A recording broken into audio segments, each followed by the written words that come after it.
Şəbnəm Tovuzlu ilə bir gecə cinsi əlaqədə olmaq üçün 200 min avro pul xərcləyib. Siz təsəvvürsünüzmü Azərbaycan xalqı? Və yatandan sonra deyib ki,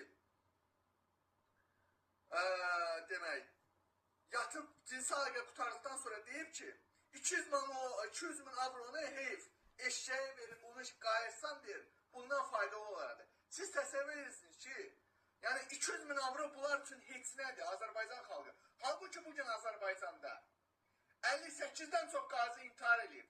Ölkədə insanlar zibilli eşdiyi bir məqamda bu qəhbədən əmələ gələn, bu arvadı qəhbə, bunun oturub işləyənlərinə soxum mən. Belə məni yandırıb tökürü bu Mahir Məmmədov, Sokar Enerji Gürcistanın baş direktoru. Bir dənə Şəbnəm Tovuzluya Akçar otelinə bir gecəliyinə 200 min euro pul xərcləyib. Sənin Mahir Məmmədov, leşin arvadına soxum mən. Qəhbədən əmələ gələnlər. Bəs süründə belə bu ölkənin belə sərvətini yediniz, dağıtdınız, hə? Bu videonun ardı gəlir, dostlar. Eminim bu Mahir Məmmədov haqqında digər videolar mənə məlumatlar gəlir və sizlə bölüşəcəm. Siz təsəvvürsünüzmü ki, bir dənə müğənni ilə cinsi əlaqə üçün bir gecəyə 200 min və deyir peşmanam deyir, kaş hiç dəyməzdi. Bilirsiniz nə deyir? Dəyməzdi deyir onunla yaptığıma. 200 min euro, dostlar. 200 min euro. Siz təsəvvürsünüzmü? Mahir Məmmədov. Mahir də bunadır. Sənin onun ağzına verəcəm. Sənin